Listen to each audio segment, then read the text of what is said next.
எல்லோருக்கும் வணக்கம். என்ன தங்கத்தினுடைய விலை நான்சென்ஸ் மாதிரி தொடர்ந்து ஏறிக்கிட்டே இருக்கு. ஒரு கிராமினுடைய விலை 10,000 ரூபாய் எப்போ வந்து தொடும், அதே மாதிரி ஒரு பவுனுக்கு 1 லட்சம் வந்து விடுமோ, அப்போ சாதாரண மனிதர்களால தங்கத்தையே வாங்க முடியாத நிலைமைக்கு போயிடுமோ அப்படின்ற மாதிரியான ஒரு கருத்து இப்போதைக்கு போய்கிட்டு இருக்கு. இன்னைக்கு சென்னையில் பார்த்தீங்கன்னா 24 கேரட் கோல்டு 1 கிராம் 999 ரூபாய் போய் இந்த வருஷத்துக்குள்ளேயே 10,000 ஒரு கிராமுக்கு 10,000 ரூபாய் தொற்றுவானான்னு தெரியல. இந்த சமயத்தில் நிறைய பேர் என்ன நினைக்கிறாங்கன்னா, இப்படி தங்க விலை ஏறிக்கிட்டே இருக்குமா, கீழே இறங்கவே இறங்காதா, ஒரு பொருளாதாரம் மிகவும் குறைந்த ரொம்பவுமே கடனாளியாக இருக்கக்கூடிய கொஞ்சம் கூட பொருளாதாரமே இல்லாத சவுத் சூடான்ல கூட தங்கத்தினுடைய விலை எவ்வளவு போய்கிட்டு இருக்கு அப்படின்னு அதை நீங்க கன்வெர்ட் பண்ணி பார்த்தீங்கன்னு வச்சுங்களேன், அங்கேயும் 1 கிராம் தங்கத்தினுடைய மதிப்பு 24 கேரட் 58,169 சூடானீஸ் பவுண்ட் அப்படின்றது போய்கிட்டு இருக்கு. நம்ம ஊர் கணக்குப்படி பார்த்தீங்கன்னா 8,288 ரூபா. எப்படி இருந்தாலும் இதை நீங்க நம்மளுடைய இந்தியன் ருப்பியிலிருந்து அங்கே கன்வெர்ட் பண்ணி மறுபடியும் அங்கிருந்து வாங்கி இங்கே கொண்டு வரையில அதே ரேட்டு கிட்டத்தட்ட வந்துடும். நம்மளுடைய 1 கிராம் 24 கேரட்னுடைய ரேட் இருக்கு பார்த்தீங்களா, அதனுடைய ரேட் 9,099 ரூபா, அதே ரேஞ்சு வந்துடும். அப்போ உலகத்தில் நீங்கள் எந்த மூலையில் போய் வாங்கினாலும் விலை இறங்கியிருக்காதான்னா, இதுக்கு முன்னாடி அந்த மாதிரி இருந்தது கிடையாது. எங்கேயும் ஒரே ரேட்டு தான். பட் தங்கத்தினுடைய விலையே இறங்குச்சுனா தான் எல்லா பக்கமே கம்மியாக இருக்கும். அந்த மாதிரி வரலாறுல பெரிய அளவில் தங்கத்தினுடைய விலை இறக்கம் என்பது ஒரே ஒரு முறை தங்கத்தினுடைய விலையை மிகவும் வீழ்ச்சி அடைஞ்சிருக்கு. அதுக்கப்புறம் பார்த்தீங்கன்னா தங்கத்தினுடைய விலை மிகவும் ஏறி இப்போ இருக்கிறதுலே உச்சத்தில் தான் இருக்குது. ஸோ தங்கத்தினுடைய விலை 2009 சமயங்களில் 2011 சமயங்களில் இறங்கின மாதிரி மறுபடியும் ஒரு தடவை இப்போ 2025 இறங்கணும் அப்படின்னாக்கா டிமாண்ட் என்பது குறையணும். அதாவது இந்த 4 விஷயங்களில் ஏதாவது ஒன்றாவது நடக்கணும். பயங்கரமான ஒரு செல்லிங் ப்ரெஷர். இந்த கோல்டு இடிஎஃப், அதாவது கவர்மெண்ட்டில் தவிர்த்து மற்றவங்களை தவிர்த்து யார் அதிகமாக கோல்டில் வாங்கி வச்சுருக்காங்கன்னா இந்த கோல்டு இடிஎஃப்ஸ். அங்கே ஏதாவது ரெடம்ஷன் செல்லிங் ப்ரெஷர் அப்படின்றது வரணும். அந்த மாதிரி இப்போ ஒன்றை கூட காணும். கடைசிக்கு அமெரிக்காவுடைய டாலர் வந்து ரொம்பவுமே ஸ்ட்ரென்தன் ஆகணும். அவன் ஏற்கனவே ட்ரம்ப் வந்ததுக்கப்புறம் மிகவும் தொங்கல்ல இருக்கு அமெரிக்க டாலருக்கு மாற்றாக ஏதாவது கொண்டு வந்துடலாமா அப்படின்ற மாதிரி பார்க்கக்கூடிய நிலைமை இருக்கக்கூடிய இந்த சமயத்தில் அமெரிக்காவுடைய டாலர் ஸ்ட்ராங் ஆகிற மாதிரி தெரியல. ஸோ அவனும் தொங்கல்ல இருக்கான். அதனாலையும் கோல்டு இப்போதைக்கு இறங்குற மாதிரி ஒரு காரணம் அப்படின்றது இப்போதைக்கு வரல. அதே மாதிரி கோல்டு அதிகமாக வாங்கி குவிக்கக்கூடிய இந்தியா, சைனா, ரஷ்யா அப்படின்ற நாடுகளை பார்த்தாலும் அவங்களும் டாலரை பற்றி பயந்துக்கிட்டே தங்கத்தை அதிகமாக வாங்கி குவிச்சுக்கிட்டே இருக்காங்க. அவங்களுடைய கவர்மெண்ட்டே வாங்கி குவிக்கும் பொழுது அப்போ அங்கேயும் டிமாண்ட் என்பது குறையாம அங்கேயும் ரொம்ப ஸ்ட்ராங்காக இருக்குது. அதே மாதிரி உலக பொருளாதாரம்லாம் ரொம்ப சூப்பராக இருக்குது. ஷேர் மார்க்கெட்லாம் 100 ரூபாய் இருக்கிற ஷேர் அவன் பாட்டுக்கு 200 ரூபாய்னு பறந்துக்கிட்டு இருக்கான் அப்படின்ற மாதிரியான தகவல்கள் வந்ததுன்னு வச்சுக்கோங்களேன். அப்போ இந்த யூஎஸ் ஃபெட் ரேட் வந்து ஹைக் பண்ணுவாங்க. பொருளாதாரம் ரொம்ப நல்லா இருக்குது, இன்ஃப்ளேஷன் ரொம்ப அதிகமாக இருக்குன்னா யூஎஸ் ஃபெட் வந்து ரேட்டை ஹைக் பண்ணுவாங்க. அப்போ கோல்டினுடைய விலை இறங்கறதுக்கு வாய்ப்பு என்பது இருக்குது. ஏன்னா கோல்டில் ஒன்றும் பெருசாக இன்கம் இல்லை. கோல்டை வாங்கி வச்சு அவன் என்ன நம்மளுக்கு டிவிடெண்ட் தர்றானா இல்லை வட்டி தர்றானா, ப்ரைஸ் அப்ரிசியேஷன் அப்படின்றது மட்டும்தான் கோல்டில் இருக்குது. அப்போ எல்லாரும் கோல்டை வித்துட்டு பொருளாதாரத்தில் 100 ரூபாயை போட்டோம்னாக்கா 200 ரூபாயா கிடைக்குதே, அப்புறம் என்னத்துக்கு கோல்டை வச்சுக்கிட்டு இருக்கு அப்படின்ற மாதிரி நிறைய பேர் கோல்டை வித்துட்டு பொருளாதாரத்துக்குள்ள வருவாங்க. ஆனால் இப்போ அதையும் காணோம். ஏன்னா யூஎஸ் ஃபெட் வந்து ரேட்டை ஹைக் பண்ணுறதுக்கு பொதுவாக குறைக்கிறதுக்கு பார்த்துக்கிட்டு இருக்காங்க. ஸோ அங்கே பொருளாதாரம் ஒன்றும் பெருசாக ஸ்ட்ராங் என்பது இல்லை. அதனால தான் இப்போ நிறைய பேர் என்ன நினச்சிக்கிட்டு இருக்காங்கன்னா, தங்கம் ஒரு பவுனுக்கு 1 லட்சம் என்பது வந்து விடுமோ அப்படின்ற மாதிரி பார்த்துக்கிட்டு இருக்காங்க. இந்த பக்கம் கோவை மாவட்டமெல்லாம் பார்த்தீங்கன்னு வச்சுங்களேன், 2 தலைமுறை சேர்த்தும் பொழுது ஒரு பையன் இருக்கான்னு வச்சுங்க, அவங்களுக்கு கல்யாணம் ஆயிருதுன்னு வச்சுங்க, அப்போ 2 தலைமுறை சேர்த்தும் பொழுது 50 பவுன் என்பதெல்லாம் வந்து இங்கே ரொம்ப சாதாரணமாக தான் இருக்குது. அப்போ இந்த பக்கம்லாம் என்ன எதிர்பார்க்குறாங்கன்னா, சமீபத்தில் கோல்டு என்பது ஒரு வருஷத்தில் கடந்த ஒரு வருடத்தில் மட்டும் 10 கிராம் 24 கேரட் என்பது 70,500லேருந்து 91,910 வந்திருக்கு. 10 கிராமுக்கு ஆல்மோஸ்ட் 30% ஏறி வந்திருக்கு. அப்போ கூடிய விரைவில் தங்கம் ஒரு பவுனுக்கு 1 லட்சம் வந்ததுன்னு வச்சுங்களேன், அப்போ ஆல்மோஸ்ட் 50 லட்சம் ரூபா என்பது கிடைக்கும்படியாக உள்ளது. ஒருவேளை தொடர்ந்து 30% ஒரே வருஷத்தில் ஏறி இருக்கானுங்க.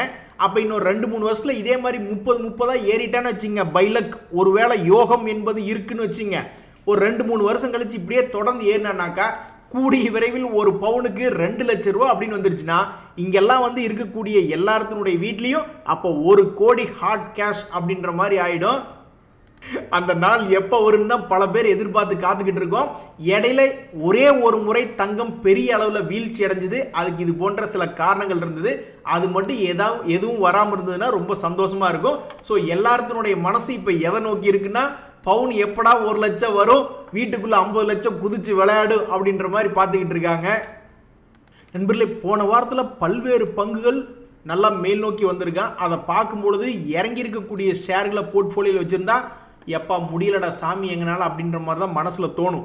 இருந்தாலும் போன வாரத்தில் ஏறின பங்குகளை பார்த்தா சிறிய ஆறுதல் என்பது கிடைக்கும். இந்த பிஎஸ்சி அப்படின்ற பங்கு கடந்த ஒரு வாரத்தில் மட்டும் 11% மேல் நோக்கி ஏறியிருக்கான்.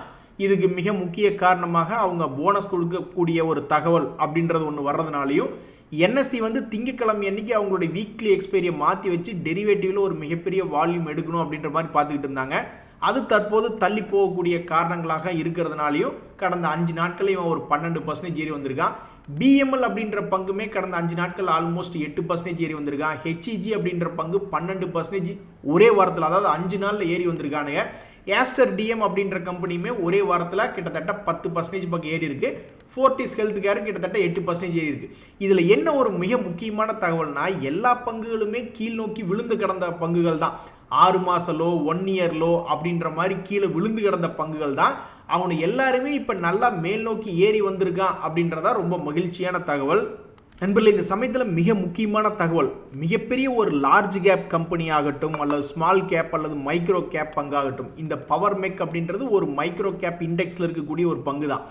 எவனாக இருந்தாலும் அவன் வந்து ப்ராஃபிட் தொடர்ந்து பண்ணுறான் அல்லது ப்ராஃபிட் ஏர்னிங்ஸ் க்ரோத் இருக்குது அப்படின்னா, எவ்வளவு பெரிய வீழ்ச்சி வந்தாலும் அவன் திரும்பறக்கு ஒரு வாய்ப்பு அப்படின்றது பிறந்து வருது பாருங்க இந்த உலகத்தில். இந்த பவர் மெக் அப்படின்ற கம்பெனி சமீபத்தில் கிட்டத்தட்ட 50% தன்னுடைய ஹையிலிருந்து இறங்கினவன். அப்படி 50% பக்கம் இறங்கிட்டு இப்போ 57% பக்கமாக திரும்பி மேல் நோக்கி ஏறி இருக்கான்.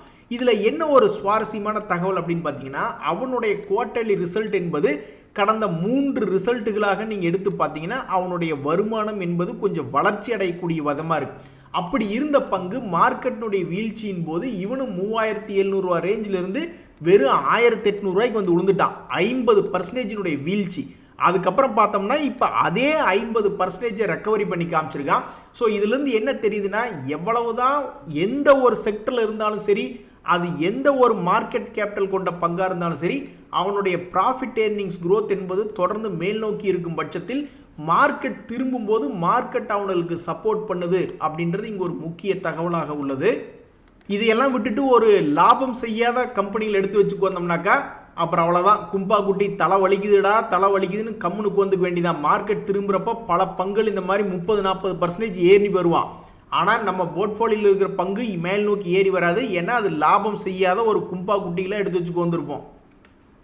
ஆஹா, இங்கே பார்த்தீங்களா நண்பர்களே, ஒரு நண்பர்களுடைய எக்ஸ்பீரியன்ஸ், என்னைக்கு நம்மளுடைய வாழ்க்கையில் மகிழ்ச்சி என்பது வரும் அப்படின்னு தெரியாதுன்றது மாதிரி கிட்டத்தட்ட 3 வருஷமாக ஒரு நண்பர் ஸ்டாக் மார்க்கெட்டுக்குள்ள இருக்கார். ஆனால் அவருடைய போர்ட்ஃபோலியோவில் இருந்த பங்குகள் ஒரே நாளில் 16% ஏறினதில்லை. ஆனால் பிஎஸ்சின்னு ஒரு பங்கு அவருடைய போர்ட்ஃபோலியோவில் ஒரே நாளில் 16% ஏறி மகிழ்ச்சி என்பது கொடுத்துருக்கு. என்னுடைய வாழ்க்கையிலையும் பல பங்குகள் ஒரே நாளில் 20%, 10% ஏறிலாம் மகிழ்ச்சி கொடுத்துருக்கு. உங்களதுல மேக்சிமம் ஒரே நாளில். நண்பர்களே, இப்போ நம்ம ஒரு முக்கியமான தகவல் பார்க்க போகிறோம். ஷேர் மார்க்கெட்டில் ஒவ்வொரு ரூபாயும் சேமிக்கிறது நம்மளுக்கு ஒவ்வொரு ரூபாயும் சம்பாதிக்கிறதுக்கு உதவி செய்யும். நம்மளுக்கு யாராவது ஒரு நாளைக்கு 20 ரூபா 40 ரூபாய்னு சும்மா யாராவது நம்மளுக்கு கொடுக்குறாங்களா? கிடையாது. நம்ம சம்பாதிக்கிறது ஒவ்வொன்றும் ரொம்பவுமே கஷ்டப்பட்டு சம்பாதிக்கிறோம். ஒரு நண்பர் சொல்கிறாரு பாருங்க, நான் இந்த அப்ஸ்டாக்னு ஒரு ப்ரோக்கரேஜ் யூஸ் பண்ணிக்கிட்டு இருந்தேன், முதல்ல ஃப்ரீயாக தான் இருந்தது, இப்போ 20 ரூபா சார்ஜ் பண்ணுறாங்க, வேற ஏதாவது ஃப்ரீயாக கிடைக்கக்கூடிய ஏதாவது ஒரு ப்ரோக்கரேஜ் இருக்கான்னு அவர் தேடிக்கிட்டு இருக்கார். ஏன்னா நம்மளுக்கு ஒவ்வொரு ரூபாயும் நம்ம கஷ்டப்பட்டு சம்பாதிக்கிறது, ஸ்டாக் மார்க்கெட்டில் 1 ரூபா மிச்சம் பண்ணாலும் அது நம்மளுடைய லாபத்தில் வந்து சேரும். இன்னொரு நண்பருமே என்ன நினைக்கிறாரு அப்படின்னாக்கா, நான் சில பை அண்ட் செல் பண்ணினேன், கடைசியில் பார்த்தா மொத்தமாக ஒரு 50 ரூபாய்க்கு சார்ஜ் எடுத்துக்கிட்டாங்க, இதெல்லாம் பார்க்குறதுக்கு ரொம்பவுமே சார்ஜ் அதிகமாக எடுக்கிற மாதிரி இருக்குது அப்படின்ற மாதிரி சிலர் ஃபீல் பண்ணுறாங்க. இந்த சமயத்தில் நான் கையெடுத்து கும்பிடக்கூடிய ஒரு ப்ரோக்கரேஜ் இருக்குது அப்படின்னாக்கா அது ஜீரோதா தான். அவங்க சொல்கிறாங்க, நாங்கள் டெலிவரிக்கெல்லாம் சமீப காலமாக நாங்கள் சார்ஜே வாங்குறது இல்லை, வாங்குறப்பவும் ஜீரோ ப்ரோக்கரேஜ், அதை நாளைக்கு விற்றாலும் சரி இல்லை 10 வருஷம் கழித்து விற்றாலும் சரி, இப்போதைக்கு ஜீரோ ப்ரோக்கரேஜ் அப்படின்ற மாதிரி தான் நாங்கள் சார்ஜ் பண்ணிக்கிட்டு இருக்கோம். இதனால் எங்களுக்கு 2000 கோடியிலிருந்து 20,000 கோடி எவ்வளோ பெரிய பணங்க எங்களுக்கு இழப்பு அப்படின்றத கணக்கு போட்டு பார்த்தோம்னா 2000 கோடியிலிருந்து 20,000 கோடி எங்களுக்கு லாஸாக போய்கிட்டு இருக்கு. இருந்தாலும் இந்த உலகத்தில், இந்த இந்தியாவில் ஒரு இன்வெஸ்ட்மெண்ட் அப்படின்ற கான்செப்டை என்கரேஜ் பண்ணும் அப்படின்றதுனால நாங்கள் இன்னுமே சார்ஜ் போடாமல் வச்சுருக்கோம் அப்படின்ற மாதிரி சொல்கிறாங்க.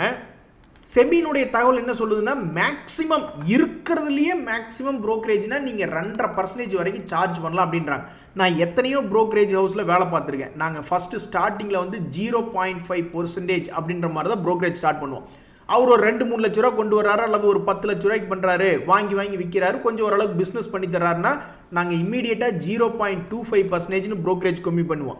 ஏன்னா அவங்க வந்து நம்மளுக்கு உதவி பண்ணுறாங்க டிரான்சாக்ஷன் பண்ணி. அப்போ உண்மையிலேயே அவங்களுக்கு 0.5% ப்ரோக்கரேஜ் போடுறது ஒரு அநியாயமாக தான் நான் பார்க்குறேன்.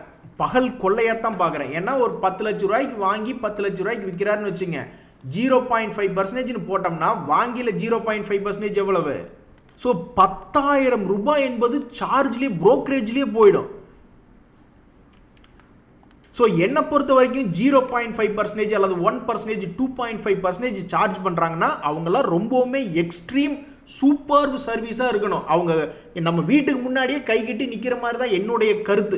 2.5% சார்ஜ்லாம் பண்ணுறாங்க அப்படின்னாக்கா அவன் ஒரு புரோக்கராக இருக்கா. அப்படி அந்த புரோக்கர் வந்து கால்ஸ் கொடுக்குறாங்க, கிட்டத்தட்ட 1 லட்ச ரூபா நம்மளுடைய இன்வெஸ்ட்மெண்ட் அப்படின்னா அவங்க கொடுக்குற கால்ஸில் வந்து 1 லட்சம் கிட்டத்தட்ட ஒரே மாதத்தில் கிட்டத்தட்ட 1,10,000 ரூபா, அது 10%, 20% சம்பாரிச்சு கொடுக்குறாங்கன்னா ஓகே, அவங்க வந்து 2.5%க்கு தகுதியான ஆள்.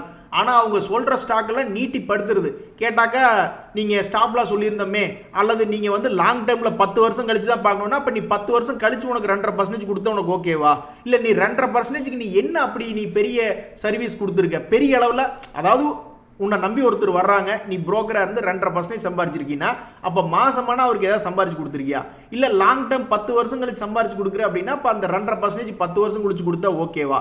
இந்த மாதிரி பல்வேறு கேள்விகள் இந்த மாதிரி சப்ஸ்கிரைபர்னுடைய மனசில் போய்கிட்டு இருக்கு. ஸோ 1 ரூபா மிச்சமானாலும் நம்மளுக்கு ஏதோ ஒரு இன்கம் தானே அப்படின்ற மாதிரி பல்வேறு நண்பர்கள் நினைக்கிறாங்க. ஒரு நண்பர் கூட இந்த மாதிரி ஃப்ரீயாக இருந்தப்ப ஓகே, பட் இப்போ 20 ரூபா சார்ஜ் பண்ணுறாங்களே, அப்போ வேறு யாராவது இருக்காங்களான்லாம் யோசிச்சுட்டு இருக்காங்க.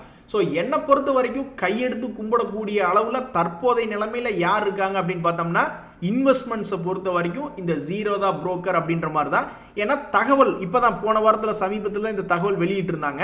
அதில் என்ன சொல்கிறாங்கன்னா, 2,000 கோடியிலிருந்து 20,000 கோடி எங்களுக்கு வரக்கூடிய வருமானத்தை முதலீட்டாளர்கள் இன்வெஸ்ட்மெண்ட் பர்ஸ்பெக்டிவ்ல பண்ணுறவங்களுக்கு நாங்கள் விட்டு கொடுத்துருக்குங்க அப்படின்ற மாதிரி ஒரு அறிக்கை வெளியிட்டிருக்காங்க. ஸோ இந்த தகவல் உங்களுக்கு உதவியாக இருந்தால் எனக்கு மகிழ்ச்சி தான். ரொம்ப நன்றி, வணக்கம்.